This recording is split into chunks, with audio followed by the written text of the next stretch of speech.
Santo, hermanos, voy a pedirles, miren conmigo en sus Biblias, en el libro del Apocalipsis. Apocalipsis es el último libro del Nuevo Testamento, en el capítulo 2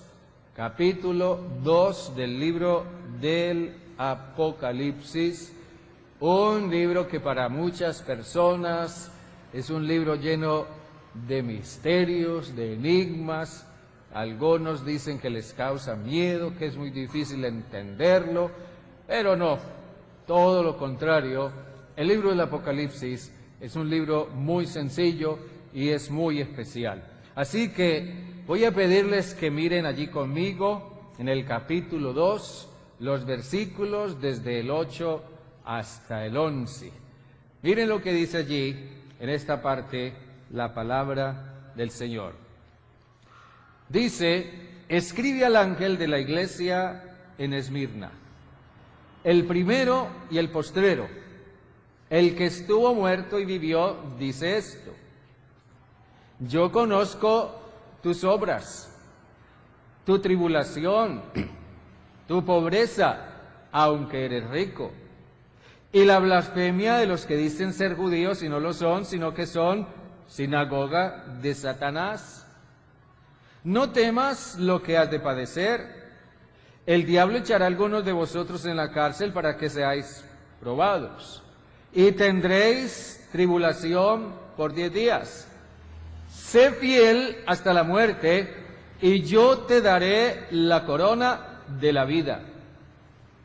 El que tiene oído, oiga lo que el Espíritu dice a las iglesias. El vencedor no sufrirá daño de la segunda muerte. Amén, hermanos.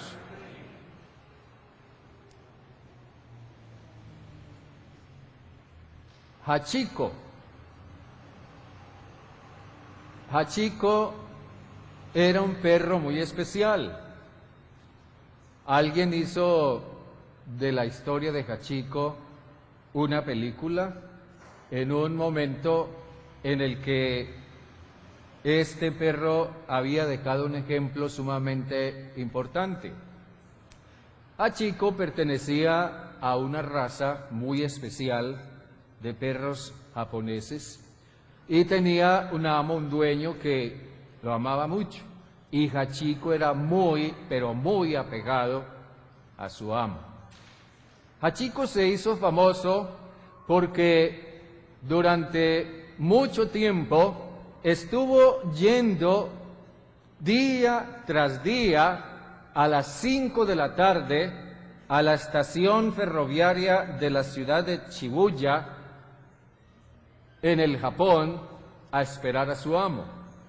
Siempre llegaba a esa hora en punto y su perro estaba allí. Así que en una ocasión su amo no llegó. Había sufrido una embolia cerebral y en el camino de regreso a su casa murió. Pero Hachiko continuó yendo día tras día por 9 años a la estación de Shibuya a esperar a su amo. Y allí estuvo esperándolo hasta que murió. Hoy en día, al frente de aquella estación ferroviaria, se levanta una estatua de Hachiko como un homenaje a la fidelidad. Y yo creo que la fidelidad es un concepto importante, no solamente en teoría, sino que lo es en la práctica. Y es interesante que un perro nos dé a los seres humanos ejemplo de fidelidad, y de fidelidad hasta la muerte. Yo quiero que usted esta mañana piense conmigo en el concepto de la fidelidad. La fidelidad tiene valor. Todos nosotros valoramos la fidelidad. Nos gusta la fidelidad. Nos gusta que sean fieles con nosotros. y se espera que nosotros seamos fieles. Pero la fidelidad se valora según el grado de dificultad que se afronte. Es muy fácil ser fiel en circunstancias, diríamos, fáciles y aceptables. Pero la fidelidad se valora cuando las circunstancias son verdaderamente difíciles, altamente difíciles. En los tiempos de la iglesia primitiva, la fidelidad era tenida en alta estima porque el contexto era altamente hostil, era altamente difícil. Todo ese contexto exigía afrontar día a día la decisión de ser fiel o ser apóstata. Todos los días los creyentes cristianos tenían que levantarse y pensar qué me espera en el día de hoy por ser cristiano. Tal vez hoy me tengo que confesar a Jesús y eso me cueste la vida. O quizás alguien pensaría, bueno, si yo me veo amenazado de muerte por ser cristiano, entonces yo voy a negar a Jesús. Yo no me voy a comprometer en eso. ¿Era una cosa o era la otra? Pero la verdad es que en un ambiente así, siempre, o mejor, un tipo de ambiente así, influye para que se manifiesten quienes son realmente hijos de Dios. Así como el sol hace que una planta florezca o se seque. El calor del sol influye para una cosa o para la otra. El apóstol Juan aquí escribiendo a la iglesia en aquellos tiempos primitivos nos habla de la tribulación. La tribulación es sufrimiento. La tribulación es congoja, es preocupación. La tribulación se refiere a algo que nos presiona desde adentro a partir de circunstancias externas. Pero la tribulación, según Juan nos lo dice, es algo que Dios puede usar para obrar en nuestras vidas o en las vidas de muchas personas para saber o reconocer quiénes son verdaderamente cristianos. Igualmente, el alto valor que se le concede a la fidelidad se percibe en la recompensa que se promete, porque el apóstol Juan nos habla aquí de una recompensa, y no es una recompensa cualquiera. No, no es una recompensa cualquiera. Es una recompensa de un valor inmensamente alto. Por ejemplo, piense usted en los deportistas. Piense en aquellos atletas que concurren a una competencia olímpica. Bueno, ellos lo hacen motivados por los premios que se ofrecen.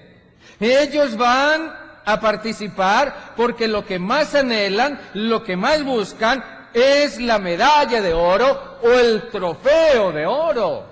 Es eso lo que ellos anhelan. Y es por eso por lo que sufren, hasta están dispuestos a derramar su sangre, están dispuestos a pagar el precio que sea porque anhelan esa medalla de oro.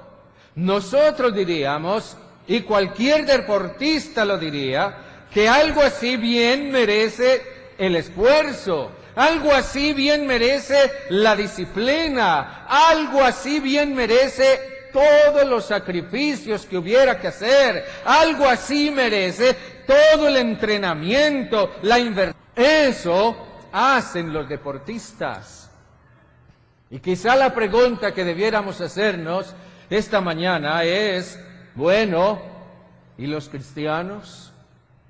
Nosotros los cristianos valoramos la recompensa que tenemos en Cristo. Realmente nos levantamos cada día de la semana, cada primer día de la semana, cada domingo nos levantamos pensando, hoy estoy más cerca de la recompensa que tengo en Cristo. Realmente vivimos pensando y vivimos siempre teniendo presente esa recompensa, luchamos por esa recompensa, estamos dispuestos a seguir dejándolo todo por esa recompensa. ¿Qué tanto vale para nosotros esa recompensa que Jesús nos promete? Yo creo que hay tres cosas que podemos subrayar aquí a la luz de hacer una afirmación esencial. Lo que este texto nos enseña es que en medio de una vida de prueba, ojo, en medio de una vida de prueba, la fidelidad es valiosa y trae recompensa. Primero, porque es la recompensa para un vencedor. Es la recompensa para un vencedor. Miren, hermanos, si alguna cosa nos describe este texto de Apocalipsis, es la verdadera naturaleza de la vida cristiana. Mire bien, entiéndame eso bien. Nos describe lo que es la verdadera naturaleza de la vida cristiana. Nos muestra que la vida cristiana no es fácil. Para nadie es fácil ser cristiano. Nosotros estamos ubicados aquí hoy, al considerar este pasaje, en un contexto en el que la vida cristiana era extremadamente difícil. Ninguno de nosotros, incluyéndome, habríamos estado dispuestos a vivir en un contexto cultural como este y ser cristianos. No habríamos estado dispuestos, porque era muy difícil. Y es a partir de ese modelo que nosotros podemos concluir que la vida cristiana nunca ha sido fácil. Hoy las circunstancias quizás son diferentes, pero aún así no es fácil ser cristiano. Es decir, si la vida cristiana se ha de vivir conforme no es fácil. Si tú quieres vivir una vida cristiana religiosa, si tú quieres vivir una vida cristiana como mero asistente que entra y sale, si tú quieres vivir una vida cristiana como mero creyente nominal, entonces esa es una vida cristiana fácil. Pero una vida cristiana comprometida no es fácil. Jesús lo había advertido mucho tiempo atrás. Él había dicho, si alguno quiere venir en pos de mí, niéguese a sí mismo, tome su cruz y sígame. Y no es fácil cuando tenemos que decirle no a nuestro propio ego. No es fácil cuando tenemos que decirle no a los deseos de nuestro propio cuerpo. No es fácil cuando tenemos que decirle no a los deseos de nuestra propia carne. No es fácil cuando nuestro cuerpo nos exige descansa, descansa, duerme, tranquilízate. Pero de otro lado escuchamos la voz del Espíritu de Dios que nos dice, levántate, levántate, cumple con tu compromiso. No, eso no es fácil. No es fácil cuando encontramos oposición a nuestra fe, cuando en alguna manera, de alguna forma y por medio de circunstancias o personas, el diablo está tratando de disuadirnos de que cumplamos con nuestro compromiso con Cristo. No, eso no es fácil. Según la mejor traducción de este pasaje de Apocalipsis, esta iglesia a la que se refiere Juan aquí, y que se conocía como la iglesia de Esmirna, una ciudad antigua de lo que en ese tiempo se conocía como Asia, esa iglesia, según este texto, vivía en medio de la opresión y la pobreza. Era una iglesia oprimida porque el gobierno de la ciudad, amparado por el gobierno romano, había cerrado, por decirlo, las posibilidades de que aquella iglesia pudiera expresar y vivir libremente su fe. Y era una iglesia pobre porque por ser cristianos habían sido echados de sus trabajos, les habían cerrado las puertas para cualquier tipo de empleo y no tenían manera fácil de sobrevivir. No era fácil ser cristiano en un ambiente así. Aparte de eso, dice Juan que era una iglesia calumniada por parte de sus enemigos religiosos que no estaban de acuerdo con la fe cristiana y promovían de todas las formas intrigantes posibles que la iglesia fuera perseguida y fuera desaparecida de la ciudad. Y aparte de eso, dice aquí Juan que existía constantemente la amenaza de ser encarcelados por causa de su fe.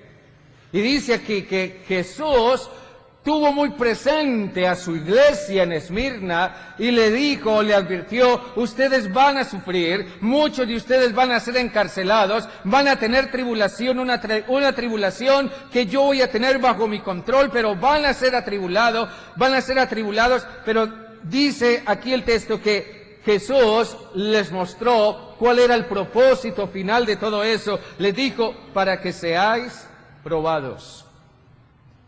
Para que seáis probados. De aquí nosotros podemos deducir una cosa. La vida cristiana es una prueba. Sí, la vida cristiana es una prueba. Si pensamos en el concepto de prueba, sabemos que prueba tiene que ver con un resultado final. O sea, con respecto a cualquier tipo de prueba, lo importante es el resultado. Entonces, téngalo presente. Si usted presenta una prueba para entrar a la universidad, a usted le interesa es el resultado de esa prueba. Si usted presenta una prueba toman una prueba de sangre o algún otro tipo de examen médico, a usted le interesa es el resultado final de esa prueba. Siempre tenemos presentes el resultado. En este caso, Dios es quien nos pone a prueba y es Dios quien tiene presente el resultado. Dios nos pone a prueba y Dios espera el resultado. Dios permite pruebas en nuestra vida y espera el resultado. Espera el resultado que nosotros en ese caso podamos darle a Dios. En el libro del Éxodo, el Éxodo es el libro que cuenta la historia de la salida del pueblo de Israel libre de su esclavitud en Egipto. Pero en el capítulo 16 de Éxodo dice que el pueblo de Israel fue llevado al desierto. Muchos o la mayoría de nosotros conocemos la historia, pero déjenme, se la resumo brevemente. Fue llevado al desierto. No es fácil vivir en un desierto. Yo nunca he vivido en un desierto, pero me imagino que no debe ser fácil. Así que fueron llevados al desierto. Entonces hubo un momento en que, claro, como es lógico, comenzaron a sentir sed y no había agua por ninguna parte. Después sintieron hambre y no había comida por ninguna parte. Y ellos comenzaron a reclamar, queremos agua, queremos carne para comer. Así que Dios les dijo, yo les voy a dar agua y les voy a dar pan para comer.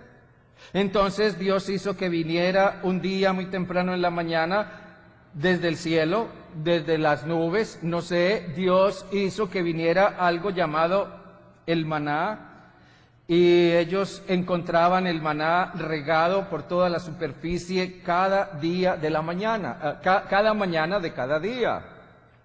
Así que en el versículo 4 del capítulo 16 dice, Jehová dijo a Moisés, mira, yo os haré llover pan del cielo. El pueblo saldrá y recogerá diariamente la porción de un día para que yo lo pruebe si anda en mi ley o no. Miren bien, cada uno recogerá diariamente la porción de un día para que yo lo pruebe si anda en mi ley o no. Una cosa que Dios especificó fue, recojan su maná y eso les va a servir para preparar la comida que necesitan para cada día. Así que recojan la porción que necesitan apropiadamente para el día. No guarden nada para el día de mañana, porque lo que recojan hoy no les servirá mañana. Y también cada día recojan lo necesario que van a utilizar en el día. Lo que pudieran esperar que les quedó de ayer no les va a servir. Y lo que pudieran guardar para mañana tampoco les va a servir. Así que Dios dice, yo voy a hacer eso con ustedes, para saber si están dispuestos a confiar en mí, para ver si están dispuestos a obedecerme día tras día, para saber si están dispuestos a depender de mí cada día de su vida. Las pruebas tienen como fin hacer ver qué tan fieles, qué tan obedientes y confiados en el propósito de Dios estamos dispuestos a ser. Así que según el resultado de la prueba, seremos reprendidos o seremos recompensados. Y cada vez que nosotros tomamos una decisión en cuanto a nuestra fidelidad en medio de una prueba en nuestra vida, entonces estamos decidiendo también que queremos recibir: una reprensión de Dios o una recompensa de Dios. Así que la recompensa, según lo que Juan dice aquí, ¿es para quién? La recompensa es para el vencedor. Ahora déjenme decir algo más. En realidad, la fidelidad es el resultado ideal de la prueba. Lo que la prueba busca es desarrollar en nosotros fidelidad. Es lo que Dios quiere ver en aquellos sus hijos y sus hijas, en quienes Él permite que haya pruebas. Él quiere ver en ellos fidelidad. Por eso la categórica insistencia de Jesús: sé fiel, sé fiel, sé fiel. Amén, hermanos. Sé fiel. Debes ser fiel, debes proponerte ser fiel. Sé fiel, así sea, hasta la muerte. Y yo creo que esto se refiere a una fidelidad radical. Nosotros podemos ser fieles en forma esporádica. Podemos ser fieles a ratos. Podemos ser fieles por cierto tiempo, por ciertos días o hasta cierto punto. Pero Jesús está hablando aquí de una fidelidad radical. Ser fiel hasta la muerte es una manera de decir: desarrolla una fidelidad radical. Yo creo que fidelidad, si pudiéramos describirla de una manera sencilla, fidelidad es olvidarnos de nosotros mismos para agradar a otro. A ver, olvidarnos de nosotros mismos para agradar a otro.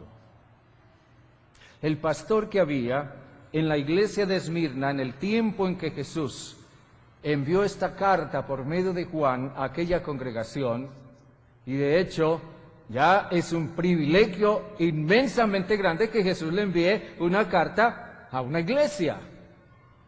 Y el pastor que había en aquella iglesia en aquel entonces era Policarpo, así se llamaba, Policarpo. Si alguna madre está esperando bebé, ese es un buen nombre, póngale Policarpo. Sí, así se llamaba el pastor de esta iglesia, Policarpo, no lo olvide. Pero Policarpo fue juzgado por el gobierno de Esmirna y fue condenado a la hoguera. Policarpo murió en la hoguera por ser cristiano. Pero cuando a Policarpo lo ataron en la estaca y amontonaron la leña alrededor de él, Policarpo solo repetía y decía, ante la insistencia del pretor romano que le decía: niega a Cristo, y te perdonaremos la vida. Pero Policarpo repetía y repetía: 86 años he servido a mi Señor Jesús y Él nunca me ha fallado. ¿Cómo le voy a fallar a Él ahora? Y con esas palabras murió Policarpo en la hoguera. Yo creo que Policarpo fue un hombre que demostró una fidelidad radical. Policarpo miró su entorno.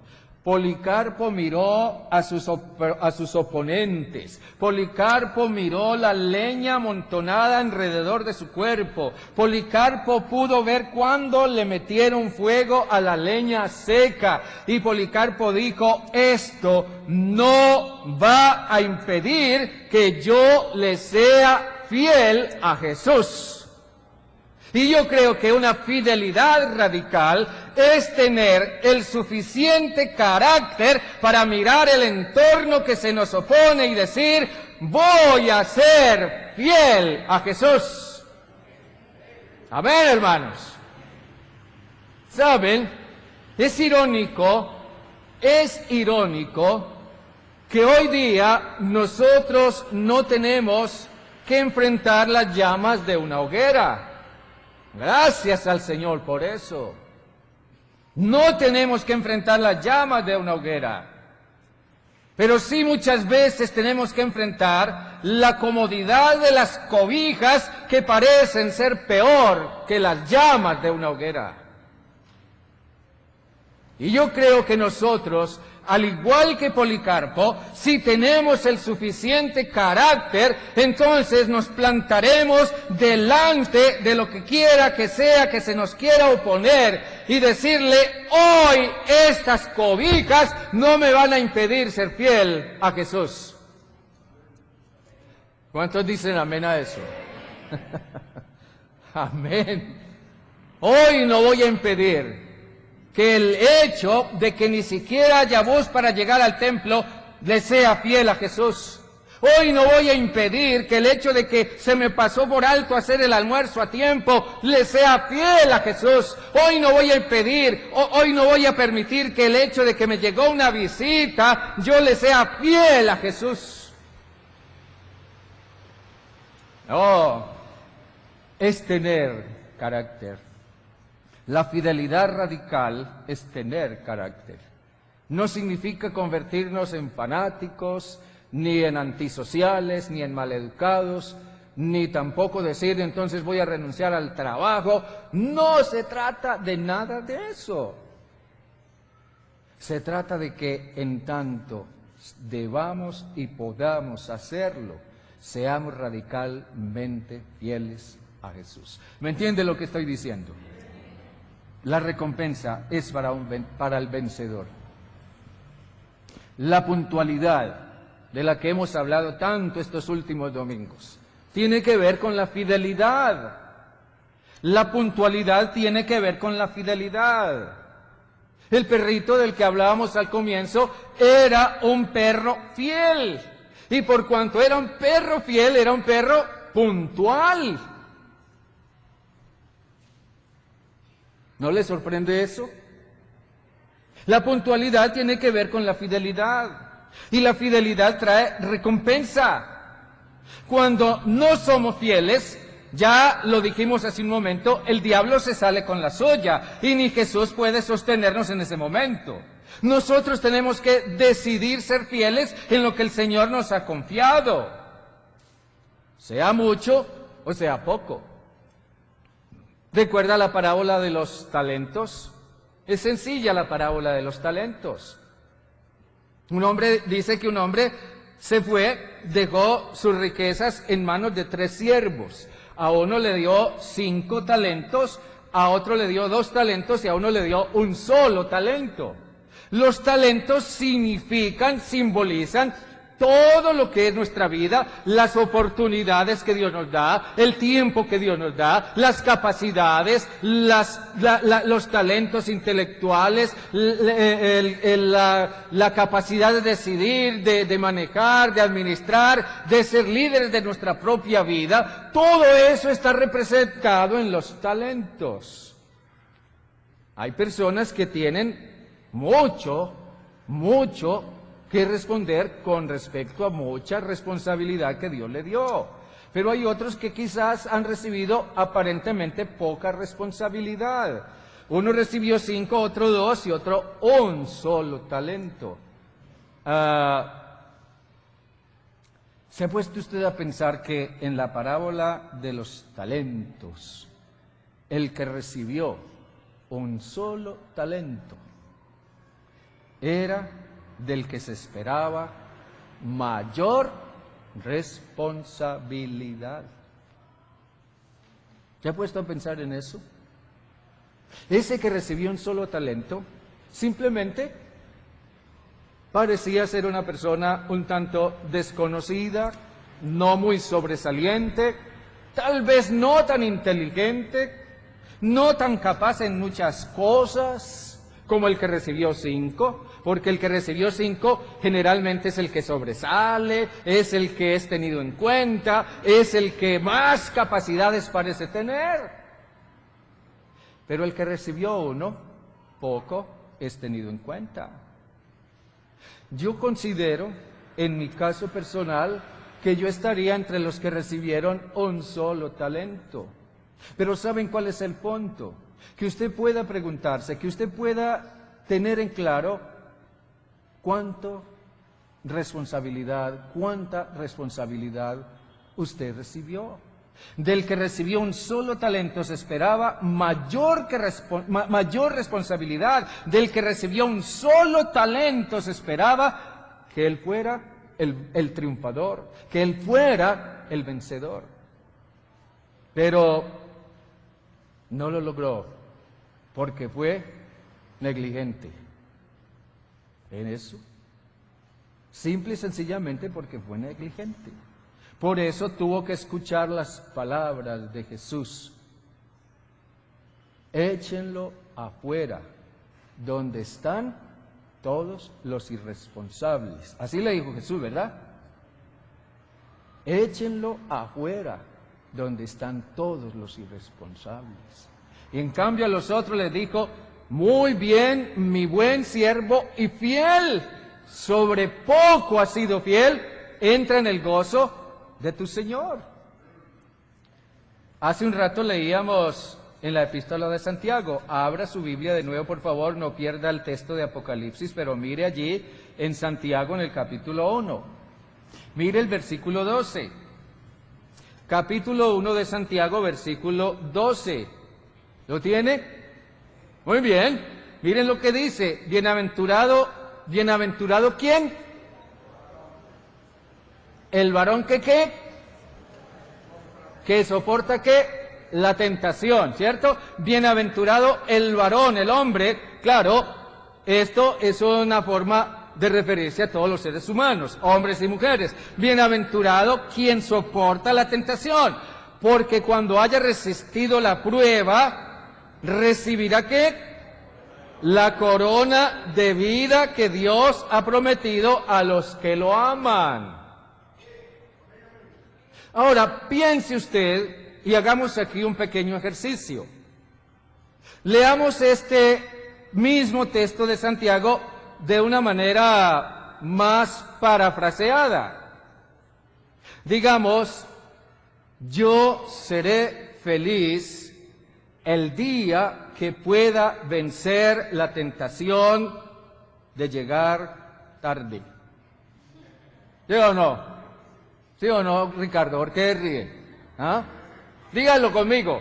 Yo seré feliz el día que pueda vencer la tentación de llegar tarde. ¿Sí o no? Yo seré feliz el día que pueda decirle a lo que sea que se me oponga: no, yo voy a ir al culto, cueste lo que cueste. Yo voy a ir a la escuela bíblica, cueste lo que cueste. Yo seré feliz, porque Dios quiere que yo sea feliz, aprendiendo a llegar temprano, venciendo la tentación de llegar tarde. Yo no sé con qué cosas usted se enfrente cada mañana del domingo, porque es increíble cómo durante la semana madrugamos y estamos animados y vamos al trabajo y vamos a estudiar y nos vamos de paseo, o nos vamos de viaje y hacemos una cosa y la otra. Caramba, pero cuando llega el domingo pareciera que todo como que se nos viniera encima y no, ese día yo pregunto por ahí, mi amor, ¿qué hora es? Ay, son las 9:20 de la mañana, la escuela bíblica empieza a las 9:30, ay, ¿cómo así? Voy a llegar tarde, y de pronto hasta cogemos el teléfono y marcamos, hoy, pastor, buenos días, ¿cómo está? Pastor, ¿hoy sí hay escuela bíblica? Sí, es lo que hacemos. Necesitamos aprender a vencer la tentación de llegar tarde. Una cosa más, si bien esa recompensa es para el vencedor, es una recompensa otorgada por Jesús mismo. Eso es impresionante. Sí. Yo he tenido oportunidad en diferentes momentos, y a lo mejor a usted le ha pasado también, en algún lugar, en alguna ciudad del país, en alguna parte, en un aeropuerto, en algún lugar, he tenido oportunidad de ver a un personaje famoso, un deportista, un futbolista, un cantante, un actor, una actriz, y uno dice, ¡ay, mire ese fulano! Mire, nos entusiasma eso, ¿verdad? Mis hijas tienen por ahí una foto que se tomaron por allá con un actor de televisión en una vez. Y ellas son felices y se sienten orgullosas de haber sido fotografiadas con ese actor. Sí, qué bien eso, ¿verdad? Eso nos emociona. Pero hermanos, nosotros un día veremos a Jesús. Un día estaremos frente a Jesús. Y Él mismo nos pondrá la corona de la vida. Juan dice que el autor de esta carta, de esta carta a Esmirna, es enviada por Jesús mismo. Y dice él, el primero y el postrero, dice el versículo 8, el que estuvo muerto y vivió. Miren, el primero y el postrero, el que estuvo muerto y vivió. El primero y el postrero significa el que tiene toda la autoridad. El que tiene en sus manos el control de todas las cosas. El que tiene en sus manos la autoridad sobre todas las cosas. Él es el primero y el postrero. Pero también el que estuvo muerto y vivió. El que está vivo en medio de su iglesia. Ojo con eso. El que está vivo en medio de su iglesia. Jesús es el Señor. Él es el Rey. Él es el que está, como dice Juan en el capítulo 1, en medio de los 7 candelabros de oro. Ahí en 1:12 dice, los candelabros de oro son símbolo de la iglesia. La iglesia es una lámpara, un candelabro es una lámpara, y la iglesia es una lámpara de oro, significa que es inmensamente valiosa para Jesús, es una lámpara que debe alumbrar. Jesús dijo que nosotros somos la luz del mundo, la iglesia es una lámpara, es un candelabro de oro, pero el número 7 generalmente significa o se refiere a toda la iglesia. Y Juan está diciendo que Jesús es el Señor de su iglesia, que Jesús es el Rey de la iglesia. El escritor de la epístola a los Hebreos dice que Jesús es el sumo pontífice sobre su iglesia. No hay ningún otro sumo pontífice, no hay ningún otro Señor, ni nada. Jesús es el Señor de la iglesia.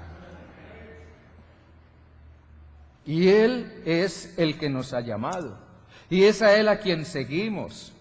Y es Él el que ha prometido: yo mismo estaré ahí el día que haya que hacer la premiación para ponerte la corona de la vida.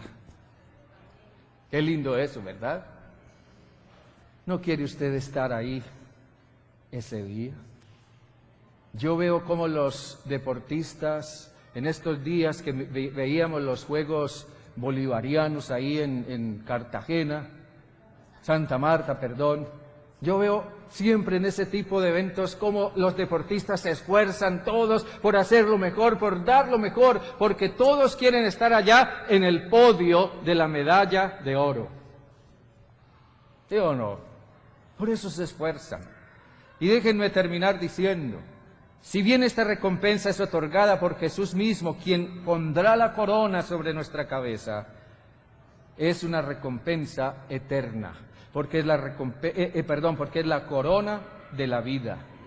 Hermanos, en realidad la vida cristiana es una carrera. Es una carrera. Al menos Pablo la compara con una carrera. Miren su Biblia, por favor, en 1 Corintios en el capítulo 9. Mírenlo, por favor, 1 Corintios en el capítulo 9. Ya casi vamos terminando. 1 Corintios capítulo 9. Mire allí el versículo 24. Miren lo que dice: ¿no sabéis que los que corren en el estadio, todos a la verdad corren, pero uno solo se lleva el premio? Corred de tal manera que lo obtengáis. Todo aquel que lucha, de todo se abstiene. Ellos a la verdad para recibir una corona corruptible, pero nosotros una incorruptible. Así que yo de esta manera corro, no como la aventura. De esta manera peleo, no como quien golpea al aire, sino que golpeo mi cuerpo y lo pongo en servidumbre, no sea que habiendo sido heraldo para otros, yo mismo venga a ser eliminado. Es muy probable que Pablo hubiera tenido ocasión de presenciar las competencias atléticas que se realizaban en los Juegos Olímpicos de Atenas o en los Juegos Deportivos de Corinto. En la misma ciudad de Esmirna había un gran estadio donde de tiempo en tiempo se realizaban competencias atléticas. Y por lo que Pablo dice aquí, parece que él tuvo ocasión de observarlo y sabía que un deportista, ya fuera un luchador, un boxeador o un atleta, tenía que prepararse y entrenarse y hacer mucho esfuerzo para estar en capacidad de competir. Pablo parece que observaba eso. Pablo observaba también que en una carrera o en una maratón muchos corrían, muchos corrían, pero uno solo se llevaba el premio. Así que Pablo, de una manera un tanto irónica, dice: es increíble cómo tantos corren y corren, pero uno solo gana, uno solo se lleva el premio. No es así en el reino de Dios. En el reino de Dios todos corremos y todos obtendremos el premio.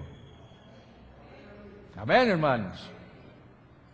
Pablo establece un principio acá, y es el principio de que el creyente cristiano debe correr de tal manera que obtenga el premio.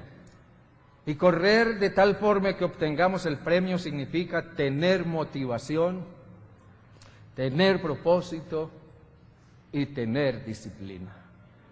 Esta mañana, y yo doy gracias al Señor por los 3 maestros que tuvimos en las clases de la escuela bíblica estos 3 domingos, el hermano Miguel Chiller, mi esposa hace 8 días, y hoy el hermano Clay, nos han dado 3 excelentes clases sobre el valor de la puntualidad. Y doy gracias al Señor por eso, porque nos hablaron las cosas como son. y nos han hecho pensar y preguntarnos, y yo mismo me pregunto, y yo quiero que usted se pregunte conmigo esta mañana, ¿realmente vale la pena tanto esfuerzo? ¿Vale la pena tanto sacrificio? Pablo decía que yo golpeo mi cuerpo y lo pongo en servidumbre. ¿Realmente vale la pena todo eso? ¿Vale la pena el sacrificio? ¿Vale la pena el esfuerzo? Pablo decía, vuelvo y repito, yo golpeo mi cuerpo y lo pongo en servidumbre porque yo sé lo que quiero lograr, pero también sé que las circunstancias y mis propias fuerzas y mis propios deseos y mi propio cuerpo y mi propia carne pueden llegar a ser mi peor enemigo. Por tanto, yo tengo que ponerlo bajo la servidumbre de Dios. No es que Pablo anduviera por allá dándose latigazos para aprender a obedecer a Dios, no. Lo que Pablo está haciendo es utilizar una figura literaria para decir, yo he aprendido a vivir con mucha disciplina y a dominarme a mí mismo, controlarme a mí mismo. Y eso es comprensible, porque el premio no es nada más ni nada menos que una corona incorruptible.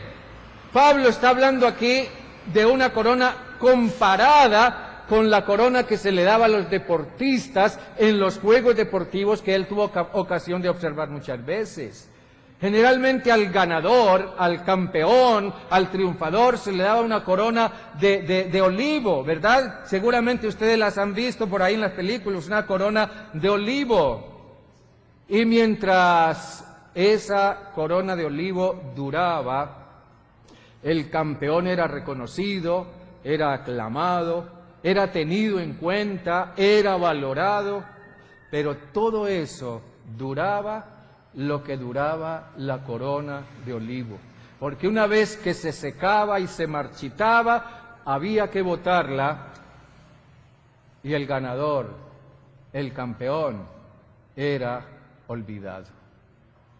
Hermanos, Pablo habla de una corona corruptible, una corona en donde tú y yo seremos tenidos presentes por Jesús para siempre, delante de toda su iglesia, y seremos altamente valorados y declarados diciendo, tú eres un ganador por la eternidad.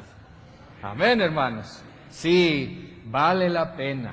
Vale la pena tener que sacrificar muchas cosas. Vale la pena tener que sacrificar el domingo en la mañana. Vale la pena tener que levantarse temprano. Vale la pena llegar a tiempo y participar de todo lo que el Señor ofrece en su iglesia cada domingo y cada martes en la reunión de oración. ¿Y saben por qué vale la pena? Porque así estoy preparando mi vida para el día en que me haya de ser concedida la corona de la vida, o sea, el día en que en labios de Jesús sea declarado, tú eres un vencedor, tú eres una vencedora. Amén, hermanos. Amén. Dele un aplauso bien fuerte al Señor. Amén. Amén. Y déjenme terminar diciendo, la vida cristiana se vive día a día. Debemos ser cristianos el lunes, el martes más o menos, el miércoles, sí, no. Debemos ser cristianos el domingo, el lunes, el martes, el miércoles, el jueves, el viernes, el sábado y el domingo. El domingo también somos hijos e hijas de Dios. La vida cristiana se vive día a día. Ahora bien, puede ser que haya cosas que inevitablemente me impiden llegar al culto, o a la escuela bíblica, o a la reunión de oración, o me hacen llegar tarde. Nadie está libre de eso. Pero hermanos y hermanas, que donde quiera que yo sea fiel al Señor, o donde quiera que sea que yo esté, donde quiera que sea que yo esté, le sea fiel al Señor y le adore con mi vida. El apóstol Juan, que escribió el Apocalipsis, él estaba preso en la isla de Patmos por ser cristiano. La isla de Patmos era una prisión, era una isla prisión que tenía el Imperio Romano. Y Pablo fue enviado allá. Y él estaba allá solo. Pero dice Juan en Apocalipsis 1, 9 y 10, en el día del Señor estaba yo en el Espíritu. Y a partir de ese momento, dice Juan, Dios comenzó a revelarle todo lo que encontramos en el libro del Apocalipsis. Sí, Juan estaba solo en la isla de Patmos, pero nada le impidió que aunque fuera él solo en ese lugar donde estaba, pudiera celebrar el culto a Dios, adorarlo, exaltarlo, tener comunión con Él, orar y proclamar la verdad del nombre de Jesús. Sí, aunque estaba ya solo. A Juan nada se lo pudo impedir. Hermanos, a nosotros, ¿qué nos lo impide?